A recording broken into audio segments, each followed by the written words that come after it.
Hey everybody, this is Liz with Connecting Threads, and in today's video, I'm going to show you how to make the Sunset Flight Quilt Kit from our Autumn Sunset Batik collection. Now, this pattern is super easy and very beginner friendly. There are only 2 blocks that you are going to need to know how to make. You need to know how to make a flying geese block and this inset square. That is it. It is so easy and you will be able to whip this quilt up in no time. So let's go ahead and jump right in and start making it. The first thing that we need to do is check all of the fabrics that come in a kit. Now, anytime that you buy a quilt kit from us, you will get this cover sheet that tells you all of the different fabrics that are included. So we're gonna go down the list and make sure that everything is in here. The first thing is going to be that background fabric, and that is used across the entire quilt. So that is this beautiful cream batik right here. This is the fabric that you will have the most of, 2.5 yards. This will be that background. Now, everything else in this kit, and one of the reasons why I love it so much, it's so easy, everything else is a 1/2 yard. So 11 other fabrics in total will be 1/2 yard, including all of these, and then this beautiful golden fabric, which will be your binding. The only things that this kit doesn't include are thread, batting, and backing. You can use whatever batting you prefer, but I really love the Warm 100 batting, which you can see right here. It's absolutely fabulous. It is 100% cotton. It is definitely my go-to batting. As for backing, I prefer to use wide backing. It's always my top choice because it's the most cost-effective for quilts smaller than a king size. I am gonna be using the cobblestone backing that we sell. It comes in a variety of different colors. Now the last thing will be thread. I'm gonna be using the Essential Cotton in Tea Dyed. It matches really beautifully this entire Batiks collection, and I love piecing with our cotton thread. So this is going to be the only 3 things that I will add to finish this quilt. Our next step is cutting. Each fabric is listed with cutting instructions, so it's very straightforward. For example, I'm gonna open this pattern up. You can see that every single one of these fabrics is listed with cut sizes, including our background fabric and our binding fabric. Now we are gonna be focusing on fabric 3, and you'll see that the first instructions is cut 5 of 2.5 inch by width of fabric strips. And width of fabric, that is WOF right there, that means that you will cut 2.5 inch strips that go the entire width of the 1/2 yard that you received. Now below that, you will see that there are subcut sizes. Subcut those strips into 6 2.5 by 2.5 inch squares, 6 2.5 by 6.5 inch rectangles, and 24 2.5 by 4.5 inch rectangles. This pattern does a great job of labeling every block component, so you never have to feel confused about where a specific piece goes. So all of these subcuts are labeled piece 3B, 3C, and 3D. Now, if we flip to the next page, you'll see diagrams. On the left are the flying geese units, and you'll see that that 3D is going to be the colored section of your flying geese. On the right side, you will see that 3B and 3C will go in the square section of the block.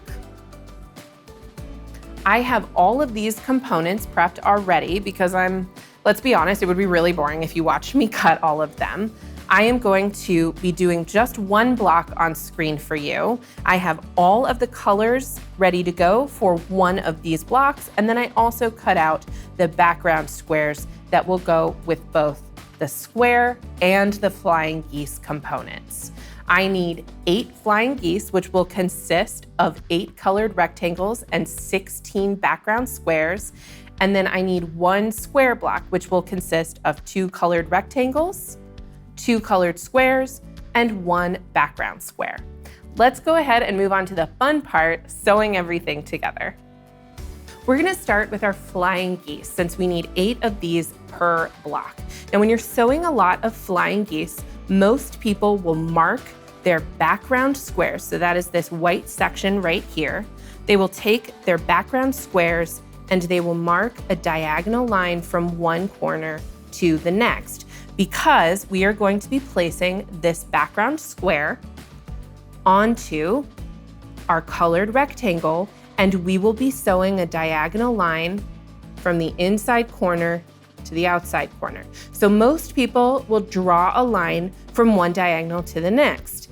That would take 2 hours to mark this many squares. There's over 500 squares in this quilt alone, and so that is a lot of time. So one of the ways that I like to cut down on that type of time is to use diagonal seam tape. So it's on my machine right now, and what it does is it allows you to sew diagonal lines without having to make your markings. It goes directly from where your needle sets and then comes out, and I will show you exactly how to use it because it always makes a little bit more sense when you get to see it.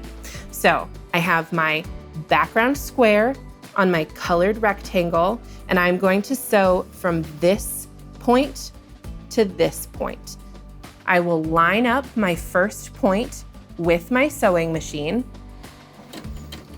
And this is a really great time to make sure that your needle goes down. This allows you to really line up that corner. I like to lift up my foot and make sure that that corner is directly lined up with my needle. Then I will make sure that this point is lined up with the red center line of my diagonal seam tape. Then I will very slowly start to sew.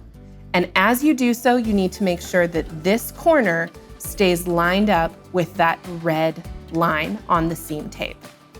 So I will go through and I will finish sewing. If you've never done this before, go nice and slow on the first time around. I will lift up and let's cut that thread. That is a perfect diagonal seam without any marking. This is a really easy way to cut down on time when you're making a lot of flying geese like this quilt. And so now I'm gonna move on. I need to cut this corner off, and then I will fold this corner up and press it. Then we will go on to do the next corner.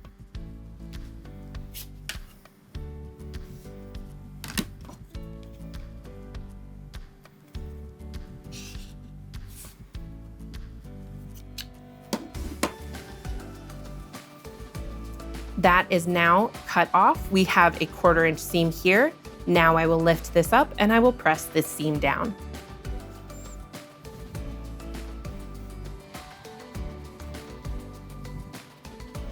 Now, just like we did with the other background square, I will take it, lay it on top of my colored rectangle on the opposite end, and just like we did before, I am going to sew from my inner point here to this outer point here.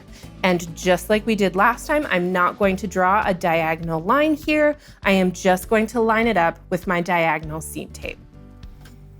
So let's get it in place. Just like before, I have my needle down so that I have a really easy starting point. And then I have my back corner right here lined up with my red line of my diagonal seam tape. Again, go nice and slow here because you want to make sure that you have everything lined up, especially if you've never done this before. Sometimes it can get a little wonky as you go, so going nice and slow will ensure that you have a nice straight line.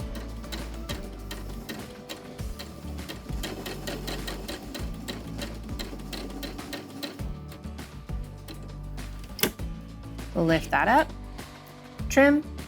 Now, just like before, I need to cut off this corner, so I have a 1/4 inch seam allowance.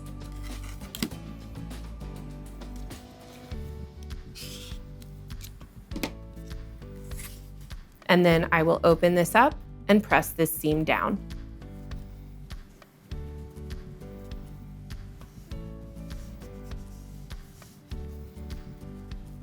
And there we go. We have another flying geese block.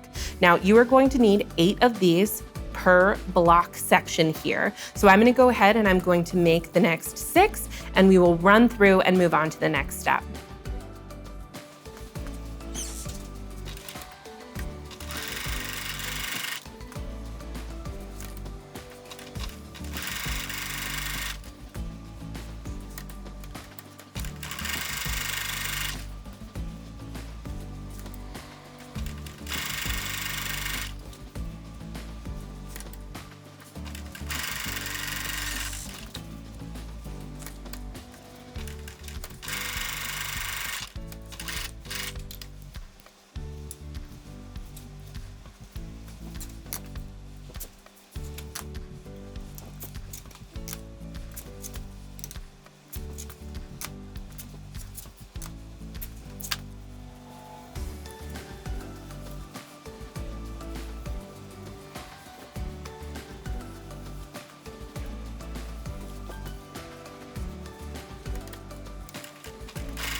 Now that we have our flying geese done, we need to make our square block.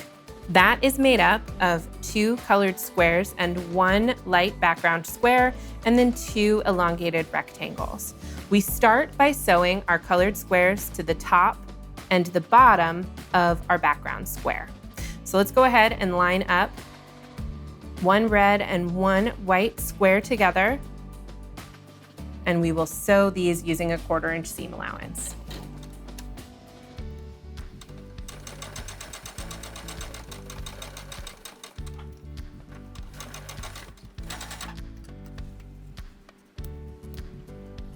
Now, when you're doing a large amount of sewing like this, sometimes it helps to press in between your sewing portions, but for something like this, I'm not gonna bother pressing in between. This will help cut down on the amount of time you spend at the ironing board, so I will just take my next square, line it up with my background, and sew 1/4 inch seam allowance again.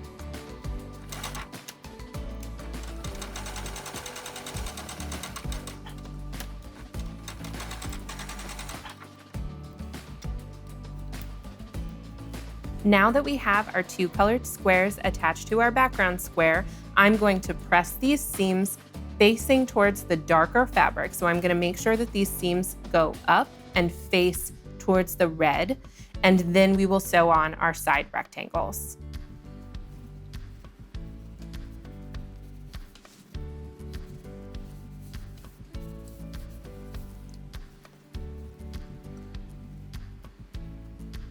Now, when you are sewing a longer seam like this, don't forget that you need to pay attention to the seam allowance on the back. So if there is any seam allowance that will be facing towards your sewing machine needle, it always helps to make sure that you pin those down. Now, for shorter seams like I was doing earlier, I wasn't using pins, but for something like this, I definitely would get my pin cushion and make sure that these seam allowances are tacked down.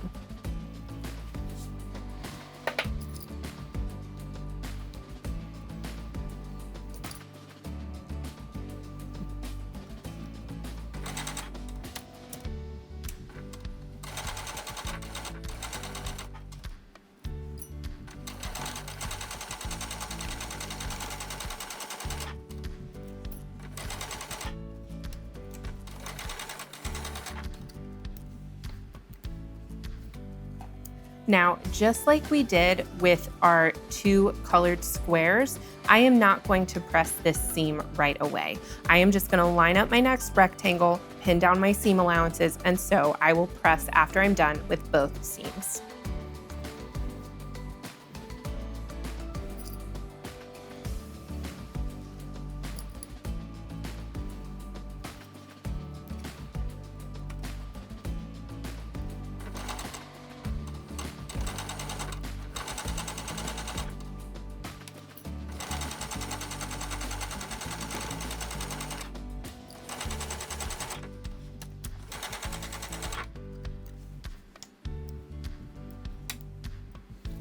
Now I'm gonna go ahead and press my seams, and just like we did before, don't forget to press these towards the darker of the fabrics. So I'm gonna press these out so that nothing shows through our background fabric.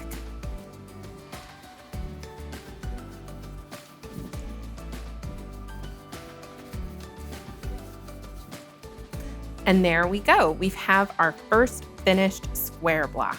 Now what we need to do is we need to finish out the rest of our block.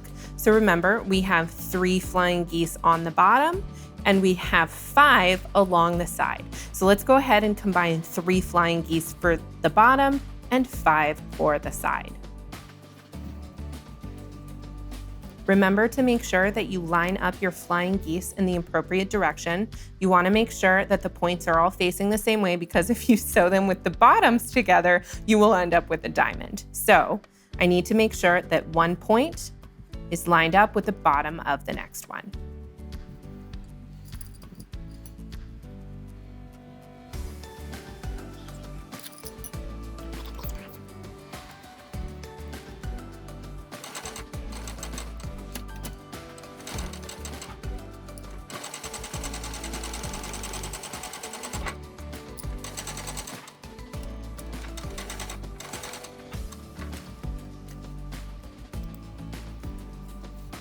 Now I'm gonna go ahead and take the rest of my flying geese and sew them all together so that I've got 3 on the bottom and 5 for the side, and then we will go ahead and sew those seams together. Now that I've gone through, I have a square block, I have 5 flying geese, and I have 3 flying geese. Now before I sew them all together, you wanna make sure that the orientation of your blocks is correct. I have one block already finished here, and so I can check the orientation of the flying geese. So the ones on the bottom will be facing towards the right, the ones on the side will be facing up. This is also a great time to reference your pattern just in case you don't have a finished block like I do. So let's go ahead and take our square and we are going to attach it to our flying geese on the bottom.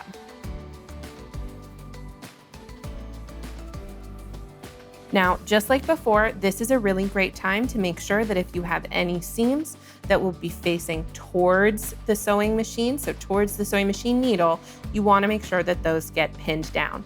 By reorienting which way you sew it, you can actually adjust how many seams will be facing. So I'm going to have my flying geese on the back side, and when I do that, all of those seams will be facing away from the sewing machine. So the only one I really need to pin down is this one right here. So remember to work smarter, not harder. So if you don't want to pin down all of those seams, find which direction will save you all of that pinning time.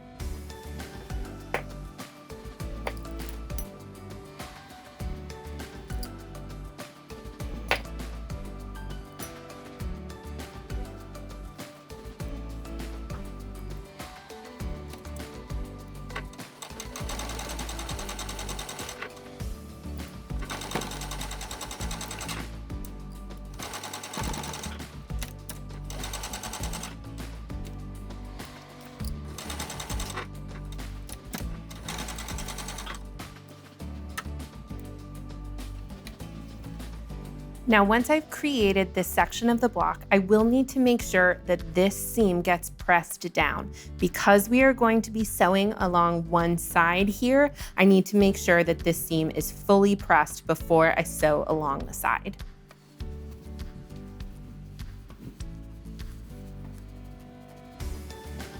Okay, so we've got that pressed. Let's go ahead and line up our next row of flying geese. Now, just like before, I want to try and make sure that all of these seams are facing away from the sewing machine. So let's go ahead and flip it, and we are going to sew with the flying geese on the bottom side.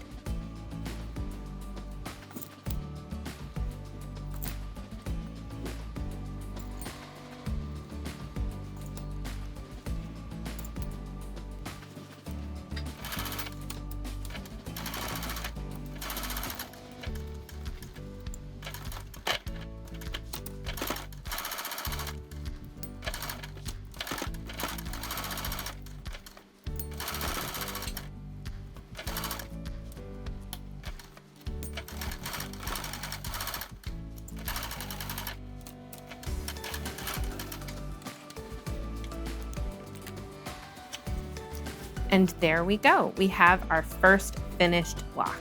You're gonna end up repeating this process quite a few more times, but it's really exciting to finish that first block so you can actually see how it's starting to come together. Now that I have finished my block, this is the one that we sewed on screen. I've actually gone through and sewed the entire top row of blocks. And one of the reasons why I did it this way is because I wanted to show you one of the idiosyncrasies of sewing a quilt like this. This quilt is done row by row, but you'll also notice that there is a cascading color series from one top corner to the bottom. So it's a very particular series of colors in each row. It can get kind of confusing, so I always like to make sure that I have my photo ready to go to make sure that every block ends up in the right space. So I have gone through and actually I did all of the blocks from this top row. So we have 2 in this red, we have 1 in this really nice soft pink and orange, and then we have 2 in these kind of lighter pink and yellow fabrics. So these will all get sewn together into my top row, and then it will be added to the rest of the quilt top, which you can see here. So I'm gonna go ahead and sew all of those together and put them on the top of the quilt, and then with a little bit of video magic, I will turn this into a fully finished quilt batting, backing, binding, and all. As you can see, the finished quilt is an absolute showstopper. Again, this is our Sunset Flight Quilt Kit from our Autumn Sunset Batiks collection. It is an absolutely stunning quilt, but it also is very simple. As you went through the entire process of making this with me, it is just 2 blocks sewn together repeatedly throughout the entire pattern. So any level of quilter can take this on. Thank you again for joining me today and sewing along with this quilt kit. Don't forget to tag us on social media so that we can see all of your finished quilt kits, especially from our Autumn Sunset Batiks collection.